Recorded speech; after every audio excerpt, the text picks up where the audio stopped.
Senator Paul, let me begin with a threshold question for you. This election was not stolen. Do you accept that fact?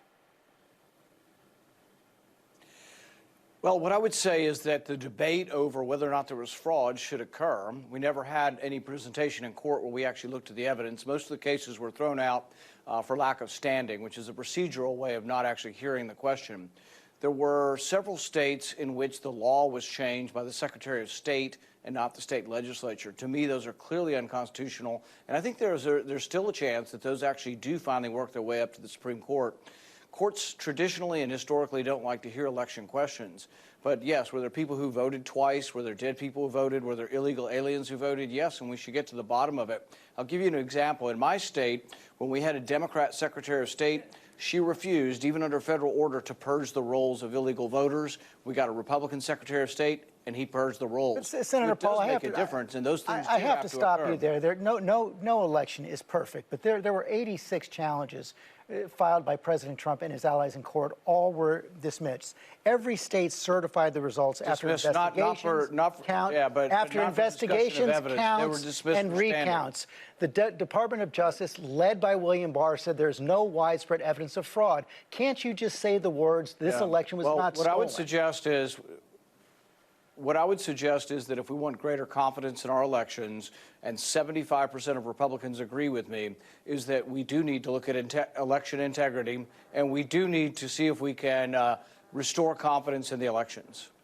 Well, 75% of Republicans agree with you because they were fed a big lie by President Trump and his supporters who say the election was stolen. Why can't you say, well, I think where you make, I think where you make a mistake, hey, George, where you make a mistake is that people coming from the liberal side like you immediately say everything's a lie instead of saying there are two sides to everything. Historically, what would happen is if I said that I thought there was fraud, you would interview someone else who said there wasn't. But now you insert yourself in the middle and say the absolute fact is that everything I'm saying is a lie. Well, because, Senator, I said what the president said was a lie because he said, hold on a second. He said the election was stolen. This election was not stolen. The results were certified in every single state after counts and recounts. You're saying that absolutely you're saying there was no fraud and it's all been investigated. That's just not true. So it's not what I said, sir. I said the Department of Justice found no evidence. Let me finish my point. No, you said something that was not true. You say we're all liars. You're just simply saying we're all liars. And I said it was a lie that the election was stolen. The premise that you're right and we're wrong.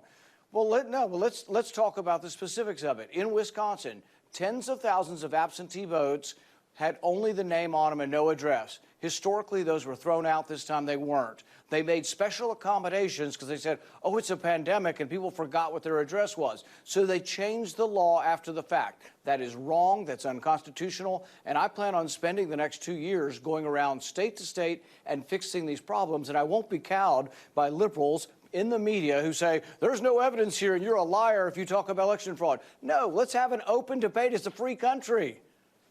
There's no widespread evidence of election fraud that overturned the results. That was stated as well by the Department of Justice, led by President Trump's Attorney General. In Wisconsin, there were counts and recounts. Actually, it was never studied. Even that's not true. Even that's not true. William Barr said that directly. Barr said that, but there was. Yes, he said that, yes. That was a pronouncement. There has been no examination, thorough examination of all the states to see what problems we had and see if they could fix them.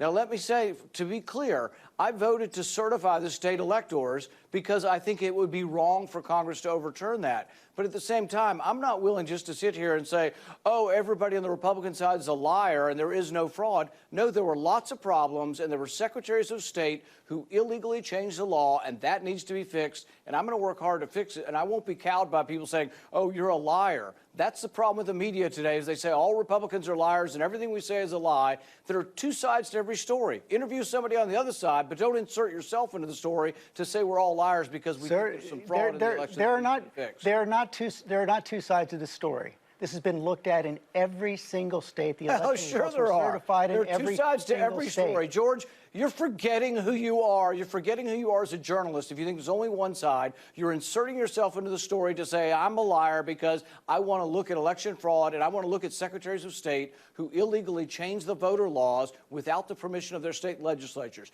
That is incontrovertible. It happened. And you can't just sweep that under the rug and say, oh, nothing to see here and everybody's a liar and you're a fool if you bring this up. stop. You're inserting yourself into the story. A journalist would hear both sides, and there are two sides to this story. I'm standing by facts. There are not two sides to facts. I did not say that this was a perfect election. I said the results were certified. I said it was not stolen. It is a lie to say people are it is liars. You're saying people are liars if they want to investigate what happened in the election. That's not what I said. The fact that tens of thousands of absentee ballots did not have addresses on them and normally were disqualified, but this time they were counted? Should we examine that? I don't know whether it affected the election or not, but I have an open mind, and if we actually examine this and we find out it didn't, that's fine, but it still should be fixed. There can be more investigations. The investigations that have taken place have shown there is not enough fraud to change the results of this election. That has been certified by every state. It was stated by the Justice Department and the Attorney General. And I accepted the state certifications, but it doesn't mean that I think that there wasn't fraud and that there weren't problems that have to be investigated, and it doesn't mean that the law wasn't broken. I believe in Pennsylvania they broke the law, and I believe if that ever would get a real hearing in the Supreme Court, it was denied for standing. It wasn't actually taken up. If it were taken up, I do believe that the Supreme Court would overrule and say that they did break the law illegally. I asked you a very simple question. Was the election stolen or not? I think there was a great deal of evidence of fraud and changing of the election laws illegally, and I think a thorough investigation is warranted. Senator Paul, thanks for your time this morning. Hi, everyone. George Stephanopoulos here. Thanks for checking out the ABC News YouTube channel. If you'd like to get more videos, show highlights, and watch live event coverage, click on the right over here to subscribe to our channel, and don't forget to download the ABC News app for breaking news alerts. Thanks for watching.